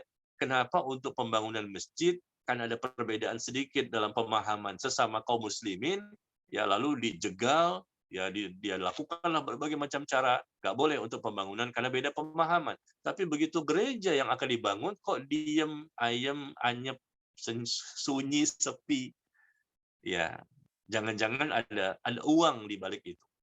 Dan ini bukan menuduh, tapi terbukti. Saya tahu itu pengalaman di lapangan. Ya, jangan-jangan ada uang di balik itu yang mereka berikan kepada tokoh-tokoh Muslim untuk diam sehingga tidak menggerakkan massa. Padahal jelas di lingkungan itu tidak ada orang kafirnya. Atau mungkin ada 1, 2, 3 saja, tapi kok bisa gerejanya berdiri megah, mewah, besar, kok aneh. Subhanallah. Jadi inilah yang terjadi. Jadi orang-orang munafik itu memang seperti itu, berusaha menghalang-halangi ya orang-orang beriman, menghalang-halangi kaum muslimin ya untuk melakukan suatu kebenaran, melakukan suatu ketaatan. Nah, coba kita lihat di surah An-Nisa. Ya, di surah An-Nisa surah keempat ayat ke-61 kalau tidak salah ya, 60 atau 61. Coba dilihat yang benar yang mana ya, 60 atau 61. Di situ Allah mengatakan wa idza qila lahum, apabila dikatakan kepada mereka ya, apabila dikatakan kepada mereka kembalilah kepada Allah dan Rasul-Nya. Ra'aital munafiqin, maka engkau lihat orang-orang munafik. Bagaimana ketika ya orang-orang munafik merespon ketika mereka mendengar ada orang yang menghimbau mereka, menasihati mereka, ayo kita kembali kepada Allah, kita kembali kepada Rasulullah, kembali kepada Al-Quran dan Sunnah. Kamu akan lihat orang munafik, lihat. Allah langsung menyebutkan, ra'aital munafiqin, ya, engkau akan melihat orang-orang munafik akan berusaha menghalang-halangimu, berusaha menghalang-halangimu dari dakwah dengan usaha yang sangat keras. Orang munafik berusaha dengan semaksimal mungkin menghalang-halangi Rasulullah. Coba lihat. Ini di zaman Nabi ya. Di zaman Nabi nih, ayat ini turun. Dikatakan pada mereka, kembalilah kepada Allah, kembalilah kepada Rasul. Maka, ya, ketika itu mereka nggak mau terima kan, kembali kepada Allah dan Rasul, dengan pada Quran dan Sunnah. Ya, ra'aital munafikin, Allah katakan engkau akan melihat orang-orang munafik akan berusaha maksimal sungguh-sungguh untuk menghalang-halangimu dalam rangka mendakwahi manusia. Menghalang-halangimu untuk menyembah kepada Allah. Menghalang-halangimu untuk taat kepada Allah dan Rasul-Nya. Ini perbuatan orang munafik, bukan orang kafir. Orang munafik saja menghalang-halangi. Bukan hanya orang kafir, orang munafik pun juga. Dan terkadang mereka corongnya orang-orang kafir, maju ke depan, ayo maju, kami dukung dari belakang, dengan dana, dengan segala macam. Ya, itu di zaman Nabi loh. Nah, itu juga terjadi di zaman sekarang. Bisa terjadi dari zaman ke zaman. Ya, ketika diajak, ayo kita kembali, jangan melakukan kebid'ahan, kita kembali kepada sunnah, kita kembali kepada ajaran yang murni, ajaran yang telah dicontohkan, yang telah diamalkan, yang telah didakwahkan oleh Nabi SAW dan para sahabatnya. Kembali kepada Quran dengan pemahaman tafsir yang benar, bagaimana Rasul menafsirkan, bagaimana para sahabat menafsirkan Al-Quran tersebut. Ya, wa idza qila lahum, apabila dikatakan kepada mereka kembalilah kepada Allah, kembalilah kepada Rasul, maka engkau akan melihat siapa? Orang munafik. Orang munafik berusaha menghalang-halangi. Menghalangi siapa? Menghalangi Rasulullah dan orang-orang beriman. Ini terjadi loh. Nyata sekali bisa bisa kembali lagi peristiwa itu terjadi di zaman sekarang. Orang munafik ini mengaku muslim di zaman Nabi, tapi mereka berusaha menghalangi Nabi dan orang-orang beriman, para sahabat. Lihat, bukan orang kafir, orang Yahudi misalnya, orang Nasrani kan jelas. Tapi di sini Allah katakan orang munafik yang ngakunya muslim, KTP-nya Islam, ya, dan mereka berusaha menghalangi Nabi dan orang-orang beriman di zaman Nabi loh. Ya, dan mereka berusaha dengan usaha yang maksimal, dengan tenaganya, dengan dananya, dengan pikirannya, dengan makarnya, rencananya, propagandanya, berusaha menghalangi Rasulullah untuk tidak menyampaikan kebenaran, berusaha untuk menghalangi para sahabat jangan sampai menyatakan bagaimana cara beragama yang benar, dan itu terjadi di zaman sekarang. Jadi kalau seandainya ada yang ingin membangun, kembali kepada pertanyaan ya, kembali membangun masjid misalnya, atau membubarkan kajian misalnya. Contohnya tadi kan membubarkan kajian. Ya kalau memang itu sesat ya wajar dibubarkan. Ya, kalau misalnya Syiah ini kan beda, bukan agama Islam mereka. Tapi mereka mengakunya Islam, rukun Islam beda, rukun iman beda, Al-Qur'annya beda, ya, macam-macam bedanya. Jelas mereka bukan Islam, mereka harus dibubarkan. Atau misalnya Ahmadiyah ini bukan Islam, mereka harus dibubarkan. Atau liberal ini bukan Islam. Liberal, jaringan Islam liberal, bukan Islam. Karena mereka punya akidah yang sangat menyimpang, semua agama sama, semua agama benar, semua juga masuk surga. Ya, semua menyembah Allah yang satu, cuma nama-namanya saja yang berbeda. Yang satu manggilnya Yesus, yang satu manggilnya Buddha, yang satu manggilnya Allah. Ya, pada hakikatnya satu, Allah juga, tapi dengan penyebutan yang berbeda-beda. Wah, ini kan nggak boleh. Ini liberal. Dan mereka bukan Islam. Nah, andai kata mereka membangun masjid, andai kata mereka mengadakan kajian, ini wajib untuk dibubarkan oleh pemerintah tentunya. Bukan kita lah ya, kalau bisa ya pemerintah lah yang kita minta untuk membubarkan mereka. Jangan sampai mereka berdakwah kesesatan di tengah-tengah umat. Ya, tetapi kalau ada sekelompok kaum muslimin atau mungkin individu kaum muslimin, ya, ada pengajian sana, pengajian di sini, atau mungkin bangun masjid, dan bukan Syiah, bukan Ahmadiyah, bukan jaringan liberal, tapi mereka kembali mengajak orang kembali kepada Quran dan Sunnah dengan ya jelas sekali ucapannya Allah, Rasul, Allah berfirman, Rasul bersabda, Allah berfirman, Rasul bersabda. Apa yang salah? Para sahabat mengatakan demikian, Rasul mengajarkan demikian. Apa yang salah? Ya. Ya, dan ayat ini ditafsirkan oleh para ulama di kitabnya ini. Rasul bersabda, disyarahkan hadis tersebut, dijelaskan hadis tersebut oleh para ulama. Apa yang salah? Ya, subhanallah. Kalau ada perbedaan pendapat, ya itu kan biasa. Ya, tapi kan banyak sekali persamaan di antara kita. Jadi kalau kita lihat kenapa mereka bisa seperti itu, ya ternyata kita lihat An-Nisa tadi ayat 61 sudah kejadian di masa lalu terulang lagi di masa sekarang. An-Nisa 61. Orang-orang munafik ketika mereka melihat, wah ada orang itu Ustaz itu tuh. Ketika ada kelompok itu tuh di situ tuh bangun masjid atau ustaz itu berceramah dakwah kembali kepada Quran dan Sunnah. Wah, ini bahaya. Maka orang-orang munafik berusaha menghalang-halangi. Dulu Nabi yang dihalang-halangi dan para sahabat. Sekarang orang-orang beriman yang berusaha menyampaikan apa firman Allah dan perkataan Nabi, mereka pun berusaha menghalang-halangi dengan sekuat tenaga, ya, dengan mengajak masyarakat, memprovokasi dan seterusnya. Dan ya namanya kaum muslimin tidak semuanya paham, tidak semuanya ngerti. Jadi mudah diprovokasi ya dengan tuduhan-tuduhan, ya mereka ikut saja ya tanpa tahu apa sebabnya, ya karena kebodohan mereka, dan mereka bisa berdosa karena mereka ikut-ikutan tanpa tahu yang sebenarnya, ya. Naudzubillah. Jadi kalau dikatakan apakah mereka orang munafik? Iya. Ya ini salah satu sifat karakter orang munafik. Tapi tolong dibedakan ya, munafik terbagi dua. Munafik i'tiqadi dan munafik amali. Ya, jangan kita cepat-cepat menuduh dia ini atau mereka itu munafik i'tiqadi. Karena munafik i'tiqadi ini munafik yang jelas-jelas sudah keluar dari Islam. Berpura-pura saja menjadi muslim. Sebetulnya mereka bukan muslim. Di hati mereka kufur, mengatakan beriman dengan lisan. Bisa jadi, saya perkirakan dengan kuat, mereka ini munafik jenis satu lagi. yaitu munafik amali, yaitu munafik perbuatan, bukan keyakinan. Insya Allah mereka Muslim, saudara kita juga ya. Cuman mereka ini ada sifat-sifat kemunafikannya ya yang kita khawatirkan nanti lama-lama, kita khawatir lama-lama yang awalnya munafik amali menjadi munafik i'tiqadi. Ya, semoga Allah berikan hidayah kepada kita dan mereka semuanya. Iya.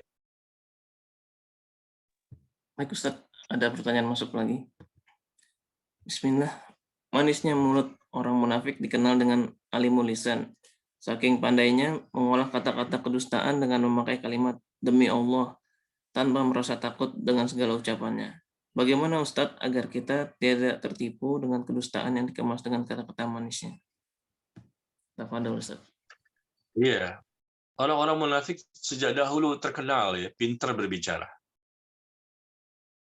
Orang munafik sejak dahulu di zaman Nabi dan para sahabat sudah terkenal pintar retorikanya, komunikasinya, bicaranya, ya, susunan katanya, lemah lembutnya, fisiknya.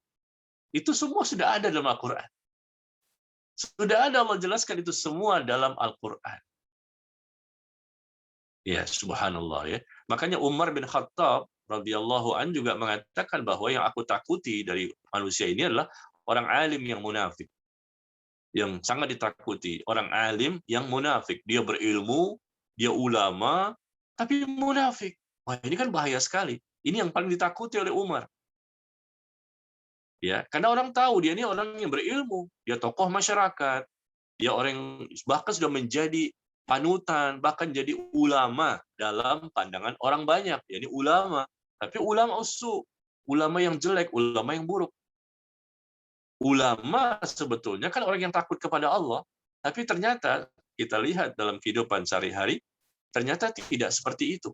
Ulama yang sebenar-benarnya ulama itu memang orang yang terpilih, orang yang terbaik, orang yang takut kepada Allah. Tapi kenyataannya tidak semua ulama itu benar. Ya, ternyata ada juga mereka dengan ilmunya benar ulama. Bisa jadi dengan ilmunya betul-betul mereka memang ulama. Mereka belajar dari kecil, hafal Quran sampai S3, profesor, doktor, memang ulama ilmunya, tapi pemahamannya na'udzubillah. Ilmunya ya dia tahu ini, bacanya banyak, bahkan sampai level profesor doktor, tapi pemahaman dan amaliyahnya, ya pengamalannya, na'udzubillah min dzalik. Terlihat sekali seperti orang kafir, terlihat sekali kemunafikan yang terjadi. Ya, jadi kita tidak kaget ya dengan orang seperti itu yang kadang bahasanya mungkin lemah lembut ya. Kalau kata mereka ustadz sunnah ini ya dai yang mengajak kepada Quran dan sunnah ini orangnya keras-keras, ngomongnya itu keras. Ya, sebetulnya bukan keras tapi tegas ya. Bedakan antara keras dan tegas. Ya kita tegas ya. Kalau memang Allah katakan haram ya haram. Kalau Rasul mengatakan nggak boleh, kita katakan tidak boleh, bukan keras. Ya kalau keras itu kan berlebihan. Ya berlebihan dari yang sebenarnya, itu keras namanya, radikal. Nah mereka dengan lemah lembutnya dari cara bicaranya ya, dari cara bicaranya terlihat lemah lembut, manis ya, menawarkan surga padahal yang mereka tawarkan neraka. Ya, jadi cara bicaranya lemah lembut. Lalu yang kedua, lemah lembut dari sisi apa? Boleh, serba boleh. Cara bicaranya lemah lembut. Yang kedua, lemah lembut dari sisi apa? Versi mereka ya, yaitu serba boleh. Ini boleh, ini boleh, ini boleh, ini boleh. Nah, itulah Islam yang lembut. Kalau yang sebelah ini, yang satu lagi, Islamnya keras. Ini nggak boleh, ini nggak boleh, nggak boleh, nggak boleh. Ini radikal. Mereka menuduh yang benar ini radikal. Karena apa? Karena sesuai dengan rambu-rambu syariat. Dikatakan keras. Mereka sebetulnya ingin mengatakan kepada Allah dan Rasul, tapi nggak berani terang-terangan. Ya, dai-dai ini mengajarkan atau kaum muslimin mengajarkan, mengajak, ya, mengatakan Allah berfirman, Rasul bersabda, Allah berfirman, Rasul bersabda. Bukan kata mereka. Mereka hanya menyampaikan, tapi dituduhnya radikal. mereka menyampaikan dituduhnya keras oleh orang-orang munafik ini. Nah, ya. Jadi ini sebetulnya adalah cara mereka untuk apa ya? Menipu umat, menipu manusia dengan cara mereka yang lemah lembut. Mereka berikan logika-logika, lalu mereka juga mengatakan ini boleh, ini boleh, ini boleh. Kita jangan menjadi orang yang keras, jangan menjadi radikal, jangan menjadi orang yang serba sempit pemikirannya. Hendaknya kita ini berlapang dada. Banyak perbedaan di antara kita. Umat yang tidak belajar, yang bodoh, dan kebanyakan seperti itu.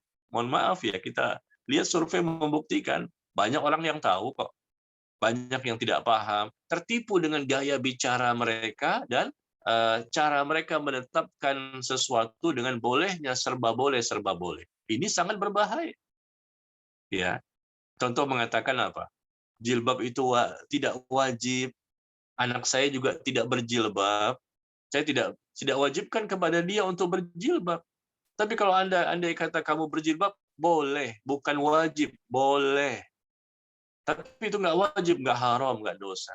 Bahasanya lemah lembut, ya, sering tampil di televisi, dan subhanallah menjadi acuan banyak orang. Ya, kita tahulah siapa orangnya. Subhanallah, ini kan sangat membahayakan ini, sangat berbahaya. Ya, dan dalilnya apa? Kita lihat kata dia bahwa ada ulama-ulama disebutkan ini 1, 2 yang istrinya tidak berjilbab. Kok ulama yang istrinya tidak berjilbab dijadikan referensi? Bukannya Al-Quran dan hadis, dan bahkan ini ijma sepakat seluruh para ulama jilbab itu wajib bagi wanita. Tapi dia membantahnya dengan cara apa? Adanya ulama 1 dan 2 di Indonesia, yang kata dia tuh istrinya tidak berjilbab. Berarti ini memang tidak wajib. Berarti ini boleh. Kalau memang wajib, pastilah istri ulama itu berjilbab. Subhanallah. Lihat, bahasanya digiring opini itu, digiring ya, umat itu untuk, oh iya ya, ini kan ulama kita, ini kan ulama Indonesia. Benar juga sih ya, dengan bahasanya lemah lembut ya.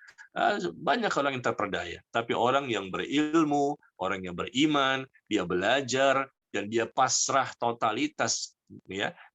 Dia beriman kembali kepada Quran dan Sunnah sebagaimana apa yang dipahami Rasulullah dan para sahabat. Nggak mungkin mau mengikuti ya cara pemahaman seperti itu. Ini jelas sesat dan menyesatkan. Serba boleh.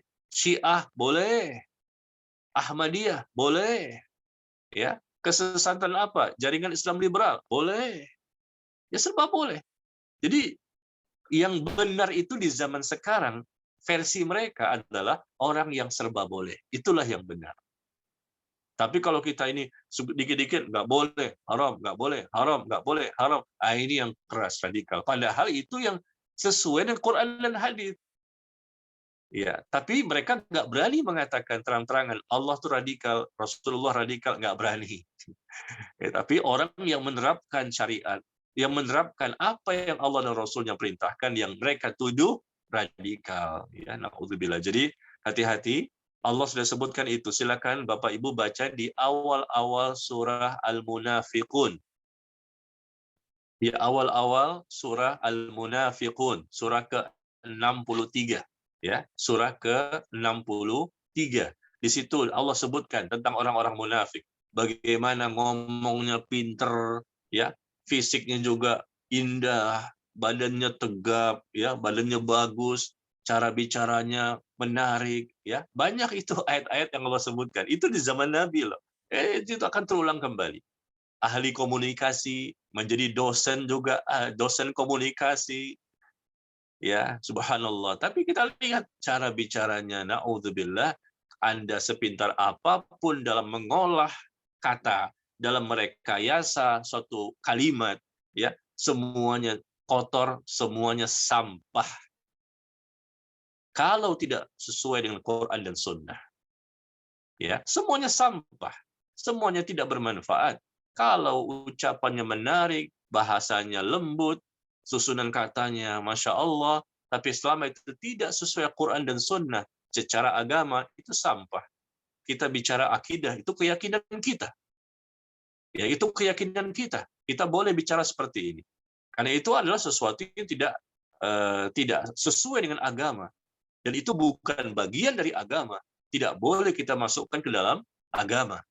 Yang menjadi agama adalah apa kata Allah, apa kata Rasul, bagaimana para sahabat, bagaimana para ulama setelahnya menjelaskan.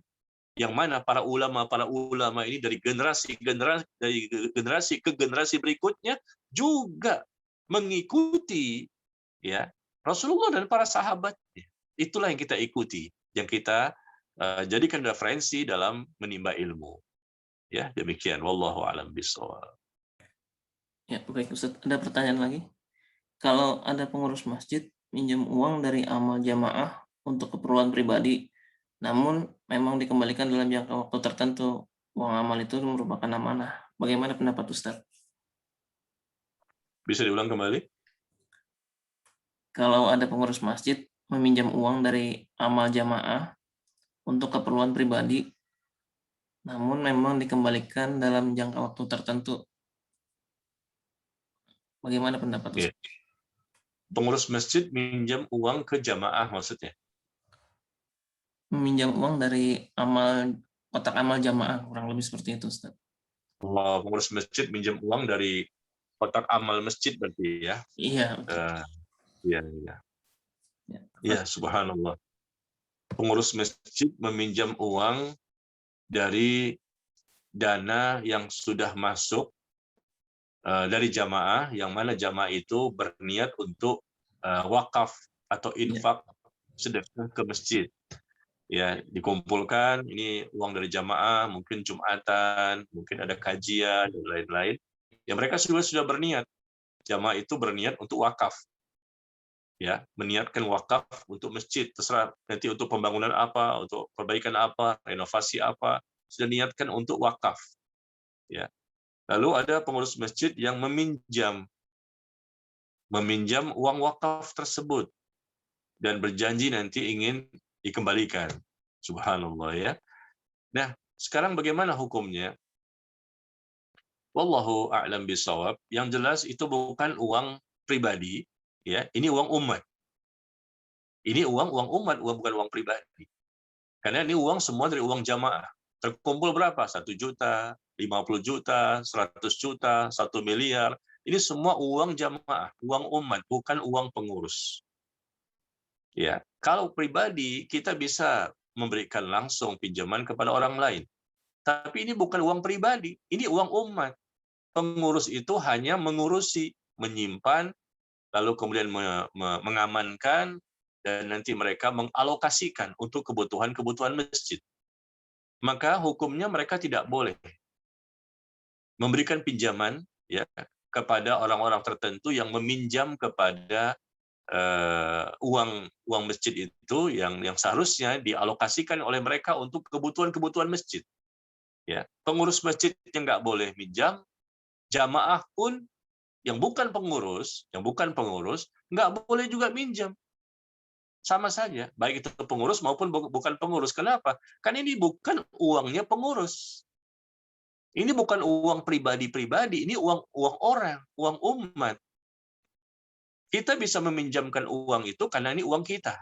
Kalau kita yang meminjamkan, silakan. Saya pinjamkan uang kepada bapak ini, bapak ini, bapak ini, bapak ini, silakan. Ini uang saya. Nah, tapi ini kan bukan uang kita.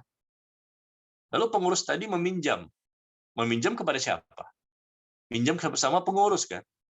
Pengurus ini pengurus masjid meminjam uang kepada siapa? Tentunya meminjam kepada sesama pengurus masjid yang mengelola uang tersebut. Nah, yang mengelola uang tersebut bukan milik dia. Dia hanya mengelola. Diberikan amanah untuk mengalokasikan, mengelola, mendistribusikan. Tapi itu bukan uang dia. Sehingga dia pun sebagai pengurus yang sedang bertanggung jawab tidak punya wewenang untuk meminjamkan kepada pengurus masjid yang lain. Karena itu bukan uang dia. Ini uang umat. Dan umat mempercayakan ini wakaf. Wakaf jangan diambil. Ya, gunakan untuk hal-hal yang sesuai dengan niat wakaf dari orang yang memberikan uang tersebut.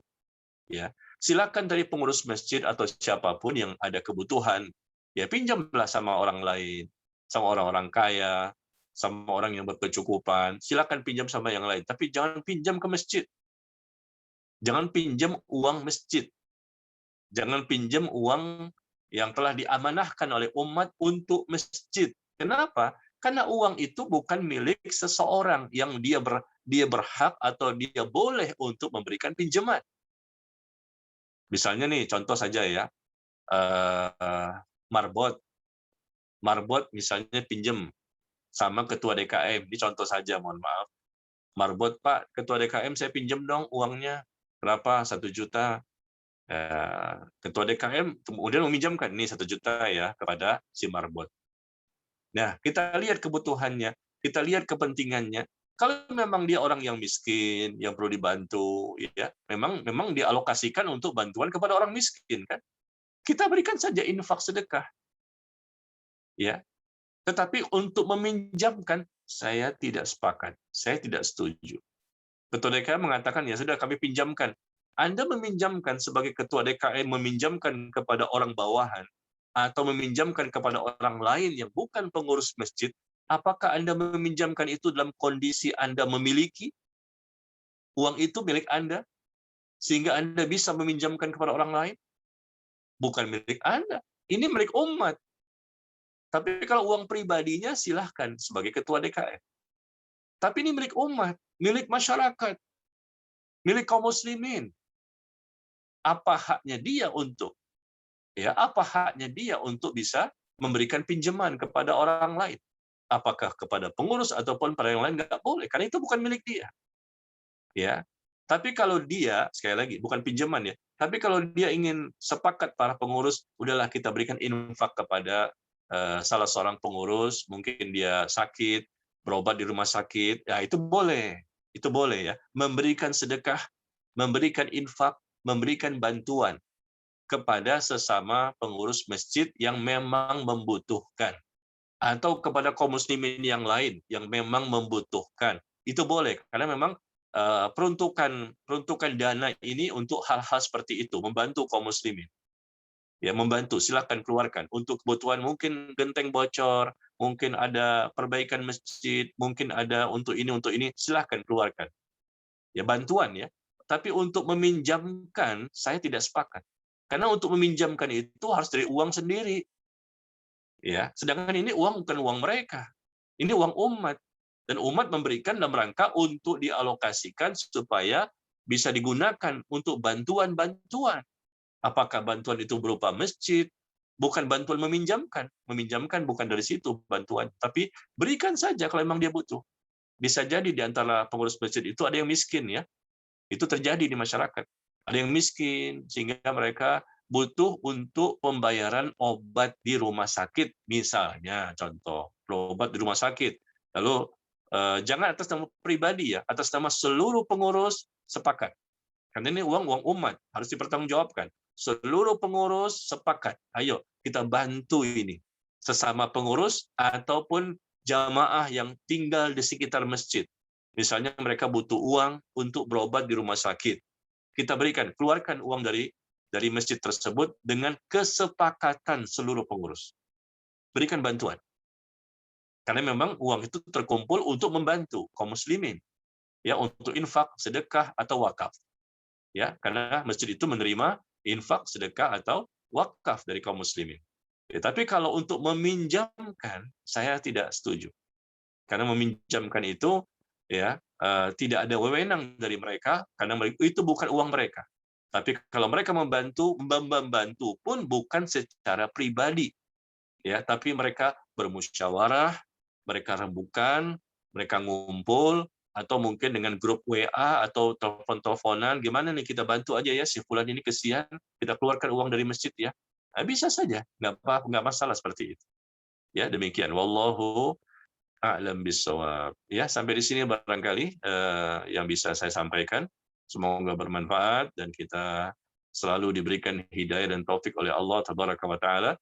Dan semoga kita bisa memahami dan mengamalkan sebaik mungkin apa yang Allah perintahkan kepada kita, dan menjauhi seluruh larangan-larangan yang Allah haramkan untuk kita kerjakan. Dan semoga nikmat hidayah dan nikmat taufik ini yang sangat kita butuhkan dalam hidup dan kehidupan kita, selalu Allah curahkan, Allah anugerahkan, Allah berikan hidayah kepada kita dan taufik, Allah berikan kepada keluarga kita, pasangan hidup kita, anak-anak kita dan kaum muslimin, dan semoga kita menjadi orang yang saleh dan salehah dan bertakwa kepada Allah tabaraka wa taala. Wallahu taala a'lam bissawab wa sallallahu ala nabiyyina Muhammad walhamdulillahi rabbil alamin. Subhanakallahumma wa bihamdika asyhadu an la ilaha illa anta astaghfiruka wa atubu ilaik. Wassalamualaikum warahmatullahi wabarakatuh. Waalaikumsalam warahmatullahi wabarakatuh. Jazakumullah khairan Ustadz atas penyampaian materinya. Semoga ilmu yang disampaikan bermanfaat bagi kita semua. Demikian sudah kajian online bersama Ustadz Najib Mimar Bakar. Saya Taufan Aditya, selaku perwakilan panitia kajian, memohon maaf bila ada pertanyaan yang belum sempat ditanyakan, dan jika kata-kata yang kurang berkenan bagi para jemaah, mohon dimaafkan. Akhirul hal, wassalamualaikum warahmatullahi wabarakatuh.